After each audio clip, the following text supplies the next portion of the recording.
All right, today we're breaking down a test match that's going to go down in the history books.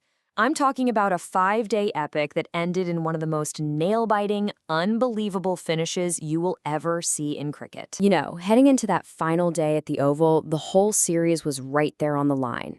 But honestly, for India, it looked hopeless. I mean, the experts, the fans, pretty much everyone had already decided England had this in the bag. But this is cricket, right? The game of glorious, glorious uncertainties. And after 5 whole days of fighting it out, the entire match came down to this tiny, almost ridiculous number. Just 6 runs. This is the story of how India pulled off an absolute miracle. Okay, so let's set the scene. That final, fateful morning. The math for both teams was crystal clear. And for India, it just didn't seem to add up to a win. And just look at how badly the odds were stacked. England, with their established batsmen out there, needed only 35 runs. That's basically nothing in Test cricket. On the flip side, India had to somehow take 4 wickets. A huge ask, especially on a pitch that really wasn't doing the bowlers any favors. So yeah, you can't blame the pundits and fans for calling it an England series win right then and there. I mean, commentators like Michael Vaughan and Nasser Hussain even said later that England only had themselves to blame for what came next. Because, on paper, this match should have been over, plain and simple. You know, every amazing comeback story has to have a hero. And in this one, that hero was the fast bowler Mohammed Siraj. But this wasn't just about a great spell of bowling. This was a story of a massive personal comeback. Let's just rewind the clock a few months. When the Champions Trophy squad got announced, Siraj's name was nowhere to be found. It was a huge shock. And his own captain, Rohit Sharma, said publicly that Siraj just wasn't as good with the old ball. For a world-class bowler, that's a tough, public pill to swallow. He was heartbroken, and Siraj himself said that decision just shattered him for days. But then, something clicked. He took all that pain, all that disappointment, and poured it into his work. We're talking hours and hours on the training ground, working on his fitness, his focus, and one very, very specific skill in fast bowling. And that skill was reverse swing.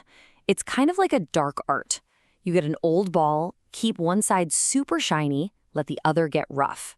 The aerodynamics get all funky, and the ball starts to move towards the shiny side, the exact opposite of how it normally swings. It's an absolute nightmare for a batsman to pick up, and it's the very thing Siraj had been told he wasn't good enough at. So on that final day, Siraj put on an absolute clinic. The man was possessed. First, he built up suffocating pressure, giving away 0 easy runs. Then, he got that old ball to talk, unleashing that very reverse swing he'd spent months perfecting. The ball was moving so late, it was practically unplayable. He snatched 3 of the last 4 wickets, and in this incredible moment of redemption, he sealed one of the most famous wins ever. You know, maybe the best way to judge a performance is to see what the other side has to say about it. And the English team, even though they were crushed by the loss, had nothing but respect. Nasser Hussain, a former England captain, put this series right up there with the legends. The 2005 Ashes, I mean, for a lot of people, that is the greatest Test series ever played. To even be mentioned in the same sentence, that tells you everything you need to know about how special this was. Even the guy behind England's super aggressive baseball style, their coach Brendan McCullum, was just blown away.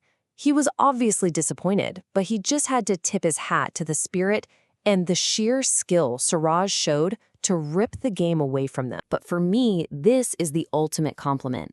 This comes from Joe Root, one of England's best ever batsmen, the guy who had to stand there and face Siraj's fire. He called him a real warrior, the kind of guy who just gives everything for his country. You can't get higher praise from a direct rival. So look, this amazing win, it wasn't just about one match, or even about one bowler's incredible redemption story. It was about what this result could mean for a young Indian team trying to build its own legacy under a new captain. And if you look at the stats for the series, they tell a story of sheer dominance. Captain Shubman Gill led from the front, piling on a massive 754 runs, and our hero, Mohammed Siraj, ended up as the highest wicket taker with 23. Topping both the batting and bowling charts in an away series, That is a huge, huge statement. Now, here's a really cool tradition they have in England. Instead of some neutral committee picking the player of the series, each team's head coach picks a player from the other team. So India's coach chose Harry Brook from England, and England's coach, Brendan McCullum, picked India's captain, Shubman Gill. It's just a great little sign of mutual respect. At the end of the day, before this tour even started, hardly anyone gave this young Indian team a shot. But by clawing their way to a 2-2 draw on English soil, this team, led by a 25-year-old Shubman Gill, proved everyone wrong. They showed they can go toe-to-toe with the best, anywhere in the world. So it leaves us with this one big, fascinating question. We saw a new captain come into his own, a hero forged in the fire of rejection. Was this unbelievable, hard-fought series just a great result? Or could this be the moment a whole new generation of Indian cricketers truly announced themselves on the world stage?